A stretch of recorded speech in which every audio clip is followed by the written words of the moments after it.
Welcome everyone to Amazed by the Quran, a series in which I like talking to you about, you guessed it, what I find amazing about the Quran. Today I'm going to compare two ayat with you. Those ayat, one belongs to Surah Al-Baqarah and the other belongs to Surah Ali Imran. Again, very, very similar ayat. Let me read them off to you so you appreciate what's going on here. Al-haqqu min rabbik, the truth comes from your Rabb, from your master. فَلَا تَكُونَنَّ مِنَ الْمُمْتَرِينَ, don't you dare become among those who fall into doubt. The other, Al-haqqu min rabbik, the truth comes from your master. فَلَا تَكُن مِنَ الْمُمْتَرِينَ, don't become from those who fall into doubt. So one says, don't you dare fall into doubt, and the other says, don't fall into doubt. Seems like in one, there's a higher likelihood of doubt, there's a greater threat of doubt, and so the Prophet is being told, don't you dare fall into doubt. By the way, let me talk to you a little bit about the word doubt here. The Quran uses raib for doubt, shak for doubt, mirya for doubt, okay? Marj for doubt. So we're going to use the word mirya here because the word is mumtareen in the ayah. Let me explain what that particular word means. It means that you have a position that you're convinced of, but through somebody's counter arguments and somebody's attacks on your position, your foundation, your core foundation is starting to shake and you're starting to doubt yourself. Okay? That kind of a doubt is called a mirya. So don't become of those who loses their foundation and starts doubting the basis on which they believe. Okay, that's what the Prophet is being told. Now, what is the comparison between these two? Baqarah, the ayah actually belongs to the passage where the direction of Muslim prayer changed from Jerusalem to Kaaba, to Makkah. And when that direction changed, the scholarly members of the Jewish community critiqued the Muslims about how that's ridiculous, how Makkah has no sacred value. Historically, the sacred house is Jerusalem. And of course, they're scholars. The Prophet ﷺ is an ummi. The Prophet is an unlettered prophet.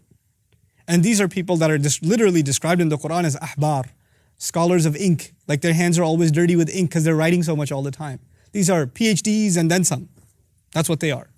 And they're telling you, you don't know what you're talking about. Now when an academic, someone with a lot of intellectual promise, credentials, when they tell you you don't know what you're talking about, it can mess you up.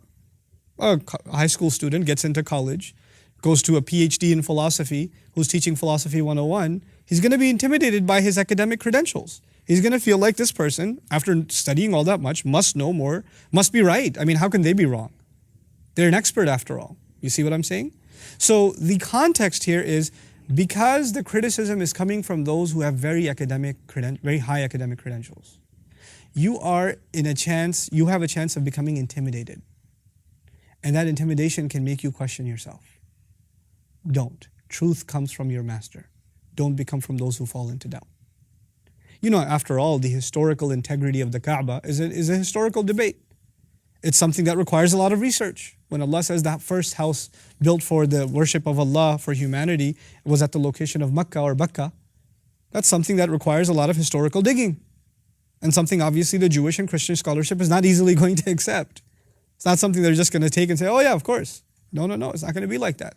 And Muslim scholars, by the way, on that subject have done amazing work that needs to get translated because they've actually done research from the Bible that shows that it's Makkah. From Tawrat, from the Hebrew Bible that has shown that it's Makkah. Inshallah, one day we'll get to that. But on the other hand, Allah is talking to, the Prophet is talking to the Christian community that came from Najran, that's in Ali Imran. And they're talking about how Jesus is the Son of God. This is not an academic complexity. Truth is from your Lord, don't be in doubt. Don't you dare fall into doubt. There's no threat here. Just don't be doubtful. They might come up with some philosophical arguments justifying, their faith, but there's nothing big here. There's no real threat here. Nothing to be intimidated by here. Just stick to the truth. Just stick with the truth. So when you're being, the lesson drawn for you and me, of course, is that there are two kinds of doubt. There's emotional doubt and there's intellectual doubt. Emotional doubt is the kind of doubt that wasn't attempted by the Christian community. Out of love of God, out of the want of salvation, wouldn't you want to have a guarantee? Wouldn't you just want to be saved? And then through that, and by the way, when people are not feeling love in the Muslim community, when they don't feel love, and then they go to the Christian community and they feel loved, then it makes them start doubting Islam. And you think there's an intellectual problem and you start arguing 3 is not 1, 1 is not 3, look at their Bible, look at how much it's changed and all this. You're making intellectual arguments, but their doubt isn't intellectual. Their doubt is emotional. Their doubt is If those people are wrong, why are they so kind and nice? And if we're truthful, why are we so mean and insensitive? That's the doubt. But the academic doubt is a different animal altogether.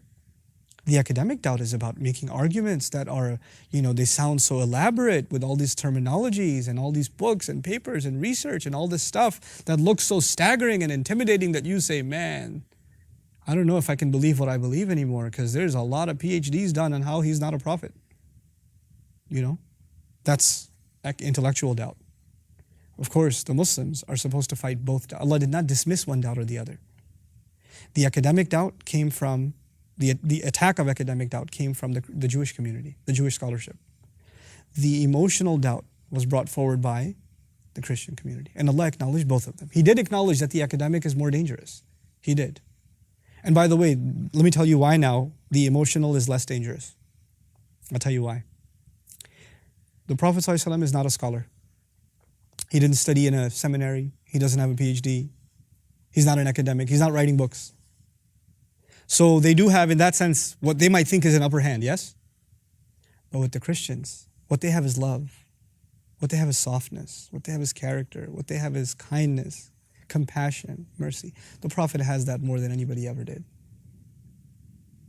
So you can't mess with the Prophet ﷺ when it comes to that. We have a problem because we've lost that beautiful trait of the Prophet ﷺ. So we're being attacked from both kinds of doubt. And that's why the second doubt is not as big of a threat in these ayat, because what they have to offer in terms of softness and kindness and love and mercy, more than they've ever experienced, is already there in the person of Rasulullah sallallahu alaihi wasallam. It's already there. May Allah Azza wa Jal make us a people free from doubt of all kinds. And may Allah Azza wa Jal help us understand what remarkable lessons of transformation Allah is teaching us through these powerful ayat. Barakallahu li wa lakum. Wassalamu alaikum wa rahmatullahi wa barakatuh. Assalamu alaikum wa rahmatullah. If you enjoyed this video, please do share it with friends and family. If you want to see more videos from this series, click on the box at the top. If you want to see other videos, click on the box at the bottom. And don't forget to hit the subscribe button. Thanks.